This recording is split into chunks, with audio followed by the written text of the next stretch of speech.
சட்டமுரணான விதத்தில் இயங்கப்படுகின்ற இந்த சபாத் ஹவுஸ் மூடப்பட வேண்டும் என்பது வெளிப்படையான உண்மையாக இருப்பதால், எனவே பிரதேச சபை தீர்மானம் எடுத்து தர வேண்டும், டிஎஸ் ஆஃபீஸ் எடுத்து தர வேண்டும் என்பதாக இன்னும் அரசாங்கம் காரணம் கூறிக்கொண்டிருக்காமல் உடனடியாக இதனை மூடுவதற்கான நடவடிக்கை எடுக்க வேண்டும் என்று இந்த பத்திரிகையாளர் சந்திப்பினூடாக நான் என்னுடைய தகவலை பகிர்ந்து கொள்ள ஆசைப்படுகிறேன்.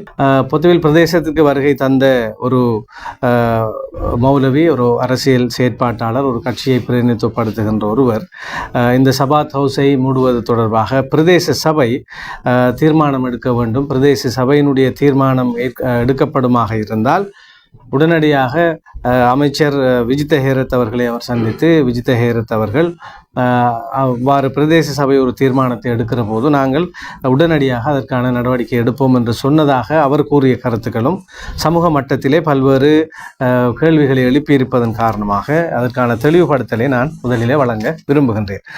முதலாவதாக 2025/8/6 தீர்மான இலக்கம் 2.1 பொத்துவில் பிரதேச சபை எல்லைக்குட்பட்ட அருகம்பை பிரதேசத்தில் அமைக்கப்பட்டுள்ள யூத சபாத் வீடு தொடர்புபட்ட அரச நிறுவனங்களிடமிருந்து சட்ட ரீதியான அனுமதிகள் பெறப்படாது அமைக்கப்பட்டிருக்குமாயின் அதனை அகற்றுவதற்கு நடவடிக்கை எடுப்பதென்ற தீர்மானம் பொத்துவில் பிரதேச சபையினுடைய கௌரவ உறுப்பினர்களால் ஏகமனதாக ஏற்றுக்கொள்ளப்பட்டு நிறைவேற்றப்பட்டிருக்கிறது.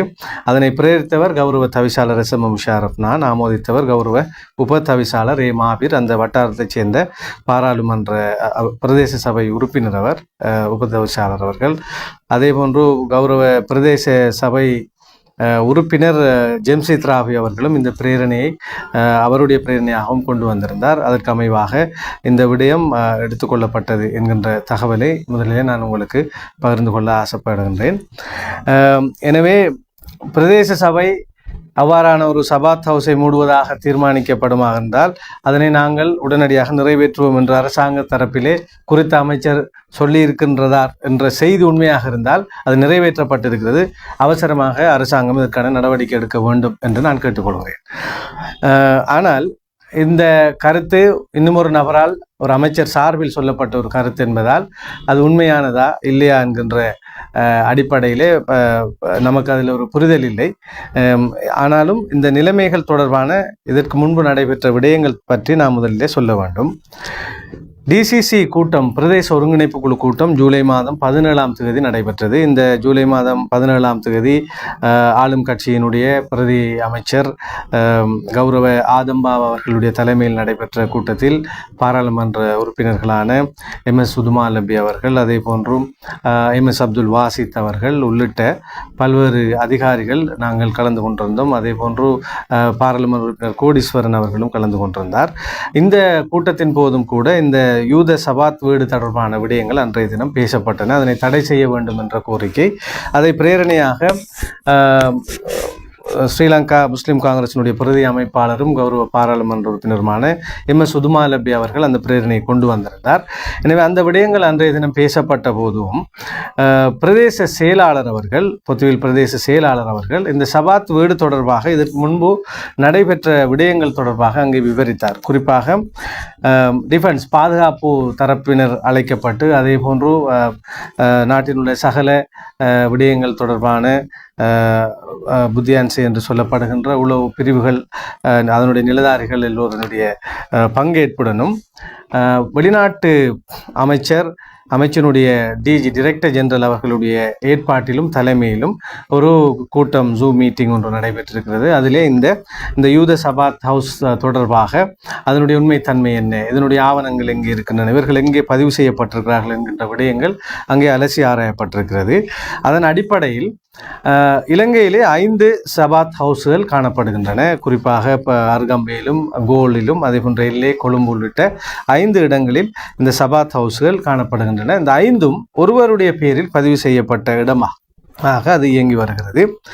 இவை ஒன்று கலாச்சார திணைக்களம் அல்லது கலாச்சார அமைச்சிடமிருந்தோ அல்லது பிரதேச செயலகத்திலோ அல்லது பிரதேச சபையிலோ எந்த ஒரு அனுமதியும் பெறப்படாமல் நடக்கின்ற ஒரு சபாத் ஹவுஸ் என்கின்ற விடயம் அங்கே எடுத்து சொல்லப்பட்டிருக்கிற. மாறாக ஒரு தனியார் கம்பெனி ஆக்டுக்கு கீழே ஒரு தனியார் பதவிக்கு அமைவாகத்தான் இது ஒரு ஒரு ஒரு வழிபாட்டு தலமாக இயங்கி வருது. எனவே முறையற்ற விதத்தில் இது பதிவு செய்யப்பட்டு இயங்கி வருவதான ஒரு கருத்து அன்றைய அந்த கலந்துரையாடலிலே முன்வைக்கப்பட்ட போது, எனவே இது ஒரு சட்ட ரீதியற்ற முறையில் இவ்வாறு இது இயங்கி வருகின்ற காரணத்தினால் இதனை உடனடியாக தடை செய்வதற்கான நடவடிக்கை எடுப்போம் என்று அந்த கூட்ட தீர்மானமாக வெளிநாட்டு அமைச்சினுடைய director general of foreign countries அவரால் இந்த தீர்மானம் எடுக்கப்பட்ட விடயம் பிரதேச செயலாளரால் இந்த டிசிசி கூட்டத்தின் போது தெரிவிக்கப்பட்டது. எனவே நாங்களும் டிசிசி பிரதேச ஒருங்கிணைப்பு குழு கூட்டத்தினுடைய ஏகமனதான தீர்மானமாக இந்த சபாத் ஹவுஸை மூட வேண்டும் என்ற தீர்மானம் மேற்கொள்ளப்பட்டது.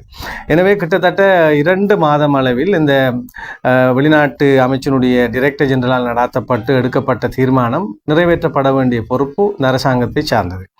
அவர்கள் அதனை நிறைவேற்றி இருக்க வேண்டும் என்று நாம் எதிர்பார்க்கிறோம். இவ்வாறு இருக்கத்தக்கதாக பொத்துவில் பிரதேச சபை தவிசாளர் பொத்துவில் பிரதேச சபை தீர்மானம் நிறைவேற்றுமாக இருந்தால் நாங்கள் உடனடி நடவடிக்கை எடுப்போம் என்று சொல்வது சீலைக்கு மேலால் சொருகிற ஒரு விஷயமாகத்தான் நான் ஒரு தவிசாளராக இதனை பார்க்கிறேன். ஏனென்றால் பிரதேச சபையினுடைய எல்லைக்குள் இருக்கின்ற இந்த சபாத் ஹவுஸ் தொடர்பான எங்களுடைய அதிகார எல்லை சட்ட ரீதியான வரம்பு என்ன என்பதை பற்றி முதலில் நான் உங்களுக்கு தெளிவுபடுத்த வேண்டும்.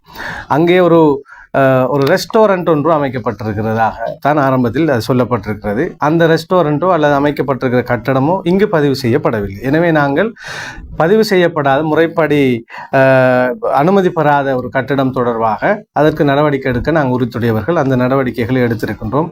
குறிப்பாக அதே போன்றும் அது ஒரு சபாத் ஹவுஸாக இயங்குகிறதா இல்லையா என்பது தொடர்பிலும் அதனுடைய ரெஜிஸ்ட்ரேஷன் என்ன அடிப்படையிலே நடைபெறுகிறது என்பது தொடர்பிலும் ஒரு குழு நியமிக்கப்பட்டு அங்கே இப்பொழுது நடந்து கொண்டிருக்கின்ற விடயங்கள் தொடர்பான ஒரு அறிக்கையை எமது சபையினுடைய 8ஆம் மாத 6ஆம் தேதிய தீர்மானத்திற்கு அமைவாக ஒரு அறிக்கை சமர்ப்பிக்கும்படி நான் கேட்டிருக்கின்றேன். அந்த அடிப்படையில் பெறப்படுகின்ற அறிக்கைகளை கொண்டு முறையான விதத்தில் எங்களுக்கு ஒரு கட்டட அனுமதி பெறாமல் இருக்கின்ற விடத்து அதற்கு எதிராக நடவடிக்கை எடுக்கின்ற உரிமை எங்களுக்கு இருக்கிறது. அதே போன்று அதனை மீறி அவ்வாறான ஒரு கட்டட நிர்மாணம் தொடர்ந்து நடக்குமா அதனை இடைநிறுத்துவதற்கோ அதனை அகற்றுவதற்கு கூட பிரதேச சபைக்கு அதிகாரம் உண்டு. அதனையும் தாண்டி ஒரு உல்லாச பயண ஹோட்டல்கள் இருக்கிற ஒரு இடத்திலே இவ்வாறான ஒரு வழிபாடு நடந்து அல்லது மிகவும் சப்தமான ஒரு வழிபாட்டாக மாறி அது மக்களுக்கும் ஏனையவர்களுக்கும் தொந்தரவாக பொது தொல்லையாக மாறி அந்த பொது தொல்லை தொடர்பாக ஒரு முறைப்பாடு வருமாக இருந்தால் அதனை நிறுத்துவதற்கான அனுமதியும் எமக்கு உண்டு. இதனை தாண்டி ஒரு மத வழிபாட்டு தலமாக அது இயங்குவதற்காக அது பதிவு செய்ய வேண்டுமாக இருந்தால் மதம் கலாச்சாரம் தொடர்பான அமைச்சிலே அவர்கள் பதிவு செய்யப்பட்டிருக்க வேண்டும். அவ்வாறு பதிவு செய்திருக்கிறார்களா இல்லையா என்பதை பார்த்து அவ்வாறு பதிவு செய்யாத விடத்து அதனை தடுப்பதற்கான குறித்த நிறுவனமாக நாங்கள் இல்லை என்பதை மிக முக்கியமாக தெரிந்து கொள்ள வேண்டும். எனவே அவர்கள் அதற்கான நடவடிக்கையை இந்த அரசாங்கம் தொடர்பிலே அவர்கள் எடுக்க வேண்டும் என்று நான் விரும்புகின்றேன். எனவே இதிலே இன்னும் சில முக்கியமான விஷயங்களை சொல்ல வேண்டும். பிரதேச சபை இங்கு வருகின்ற இஸ்ரேலியர்கள் இங்கு சுற்றுலா பயணிகளாக வருவது என்று நேற்றல்ல கிட்டத்தட்ட ஒரு 20-25 வருடம் அருகாமை பிரதேசத்துக்கு வருகை தந்து கொண்டிருக்கிறார்கள். எனவே ஒரு சுற்றுலா பயணிகளாக இந்த நாட்டிற்குள் வருபவர்கள் அருகம்பைக்குள் வருபவர்கள் தொடர்பில் எங்களுக்கு எவ்விதமான பிரச்சனைகளுமே இல்லை. அவர்கள் மிகவும் கௌரவமாக இங்கே வரவேற்கப்பட்டு அவர்களுடைய பொழுதை மிக மகிழ்ச்சிகரமான பொழுதாக கழித்துவிட்டு அவர்கள் போவதற்கான சகல வசதிகளையும் ஒரு திணைக்கள தலைமையாக நாங்கள் எடுத்துக் கொடுப்பதற்கு நாங்கள் கடமைப்பட்டிருக்கிறோம். அதே சமயத்தில் வேறு நோக்கத்திற்காக வருகின்ற அல்லது ஒரு ஆலயத்தை அமைப்பது, இந்த ஆலயத்தினூடாக வேறு சில நோக்கங்களை அடைய நினைப்பது அல்லது ஆக்கிரமிக்க நினைப்பது அல்லது அவர்களுடைய போர்க்கால வீரர்களை கொண்டாடுகின்ற ஒரு தளமாக இதனை பயன்படுத்த முனைவது என்பதான சில குற்றச்சாட்டுகள் ஆங்காங்கே எழாமலும் இல்லை. குறிப்பாக பெருவாரியான சுற்றுலா பயணிகள் இங்கே அவர்கள் சுற்றுலா பயணிகளாகவே வந்து பயணிகளாக போகின்ற அதே சமயத்தில் வேறு நோக்கங்களுக்காக ஒரு சிலருடைய வாசகங்களும் கடந்த காலங்களில் ஊடகங்களில் வெளியாக இருந்தது. ஈரான் இஸ்ரேல் யுத்தத்திற்கு பிறகான காலகட்டத்திலே அவர்களுடைய போர் படை வீரர்களை புகழ்ந்து எழுதுவதும் பேசுவதும் ஏனைய படை வீரர்களை தாழ்த்தி பேசுவதுமான ஒரு அரசியல் நோக்கத்துக்கு அமைவாக சில நடவடிக்கைகளை அவர்கள் மேற்கொள்ள முனைந்த போதுதான் இது பிரச்சனையாக உருவெடுத்ததாக நான் பார்க்கின்றேன். எமது பிரதேசத்தை நாட்டை சார்ந்தவர்களை பொறுத்தளவிலே இது ஒரு அவர்களுடைய வருகை என்பது நமக்கு பிரச்சனை அல்ல. இஸ்ரேல் நாட்டவர்கள் பற்றிய பொதுவான ஒரு அபிப்பிராயம் உண்டு. இஸ்ரேல் பாலஸ்தீன பிரச்சனைகளே பாலஸ்தீனம் என்கின்ற ஒரு தேசத்திற்குள் சென்று இஸ்ரேல் என்று ஒரு தேசமாக இருக்கிறது, பாலஸ்தீனம் ஒரு தேசமாக தன்னை அடையாளப்படுத்த போராடுகிறது என்கின்ற அளவிலே தான் சென்று அடைக்கலம் புகுந்த இடத்தையே தனக்குரிய ஒரு இடமாக மாற்றிய இஸ்ரேல் தேசம் குறித்த பயம் உலகம் முழுவதும் இல்லாமலே. எனவே இந்த இடத்திலே வேறொரு மதத்தினுடைய வழிபாட்டு தலம் இது அமைக்கப்பட்டிருந்தாலோ அல்லது வேறொரு நாட்டினருடைய வருகை இது அமைந்திருந்தால் கூட இவ்வளவு தூரம் இது பிரபலியமாயிருக்காது, பயத்தையும் உருவாக்கியிருக்காது. இஸ்ரேல் நாட்டவர் என்பதால் ஒரு பயம் எல்லோருக்குள்ளும் இருக்கிறது. ஏனென்றால் அவர்கள் இந்த நிலத்தை ஆக்கிரமித்து விடுவார்கள், இடத்தை பிடித்து விடுவார்கள் என்கிற பயம் ஒரு இயல்பான சாதாரணமான பயம். அதை யாரும் இங்கே சந்தேகம் கொள்ள தேவையில்லை. அந்த அடிப்படையில் என்னை தேடி வருகின்ற, என்னிடம் செய்தியை கேட்கின்ற பத்திரிகையாளர்களாக இருக்கலாம், அதே போன்று எங்களுடைய அரசாங்கத்தினுடைய காவல்துறையை சார்ந்தவர்கள், அதே போன்று புலனாய்வு பிரிவை சார்ந்தவர்களிடம் நான் கூறுகிற ஒரு விடயம் என்னவென்றால், பொத்துவிலில் இருக்கின்ற மக்களால் அல்லது ஹோட்டல்கள் நடத்துகின்ற உரிமையாளர்களால் இஸ்ரேலியர்களுக்கு பாதுகாப்பு என்பது மிகவும் பாதுகாப்பின்மை இருக்கிறது என்கிறது மிக தவறான ஒரு கருத்து. அதே சமயத்தில் இஸ்ரேலிலிருந்து வருகிற சுற்றுலா பயணிகளில் பெரும்பான்மையானவர்கள் சுற்றுலா பயணிகளாக இருக்கிறார்கள்.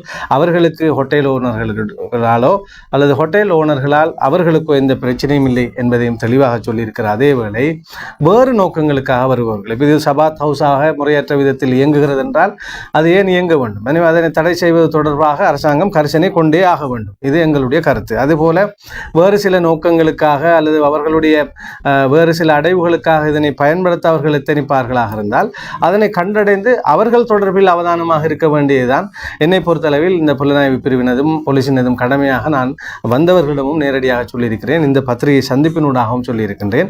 இங்குள்ள மக்களால் அவர்களுக்கு ஆபத்து என்கின்ற ஒரு பதிவு அது பிழையான ஒரு தகவல். மாறாக அவர்களில் இருந்து வருபவர்களில் சுற்றுலா பயணிகளாகவே வந்து சுற்றுலா பயணிகளாகவே அவர்கள் போவார்களாக இருந்தால் நமக்கு எந்த ஆட்சேபனையும் இல்லை. மாறாக வேறு நோக்கங்களோடு அவர்கள் நடந்து கொள்வதில்தான் பிரச்சனை. நேற்றைய தினம் கூட ஒரு பத்திரிகை செய்தியை பார்த்தேன், லங்காதீப பத்திரிகை நினைக்கின்றேன். அந்த ஊடகவியலாளர்கள் வந்து பேசிய போது பல விடயங்கள் பேசியிருந்தேன். ஆனால் அவர்களுக்கு எது தேவையோ அதை அவர்கள் பயன்படுத்தி இருக்கிறார்கள். அவர்களிடம் நான் சொன்னேன், பிரச்சனையாக்னே செக்யாக்தின்வா, பிரச்சனைகள் இன்னும் இல்லை, ஆனால் பயம் இருக்கிறது, சந்தேகம் இருக்கிறது, நீங்கள் தான் அதனை கலைந்து ஆக வேண்டும் என்று சொன்னது. இந்த சபாத் ஹவுஸ் போன்ற முறையற்ற விதத்தில் சட்ட ரீதியற்ற விதத்தில் நடைபெறுகிற இந்த இடங்கள் தொடர்பாக எங்களுக்கு பயம் இருக்கிறது. எனவே அவற்றை பற்றி உடனடி நடவடிக்கையை இந்த அரசாங்கம் எடுக்க வேண்டும் என்று நாம் கேட்டிருக்கின்றோம். எனவே டிசிசி மீட்டிங்கில் ஜூலை 17 எடுக்கப்பட்ட தீர்மானம், பொத்துவில் பிரதேச சபையிலே ஆகஸ்ட் 6 எடுக்கப்பட்ட தீர்மானம், அதே போன்றும் வெளிநாட்டு அமைச்சினுடைய டைரக்டர் ஜெனரலால் நடைபெற்ற டிஃபென்ஸ் தொடர்பான அந்த கூட்டத்தின் போது எடுக்கப்பட்ட தீர்மானம் எல்லாமே இந்த சட்ட முரணான விதத்தில் இயங்கப்படுகின்ற இந்த சபாத் ஹவுஸ் மூடப்பட வேண்டும் என்பது வெளிப்படையான உண்மையாக இருப்பதால், எனவே பிரதேச சபை தீர்மானம் எடுத்து தர வேண்டும், டிஎஸ் ஆஃபீஸ் எடுத்து தர வேண்டும் என்பதாக இன்னும் அரசாங்கம் காரணம் கூறிக்கொண்டிருக்காமல் உடனடியாக இதனை மூடுவதற்கான நடவடிக்கை எடுக்க வேண்டும் என்று இந்த பத்திரிகையாளர் சந்திப்பினூடாக நான் என்னுடைய தகவலை பகிர்ந்து கொள்ள ஆசைப்படுகிறேன்.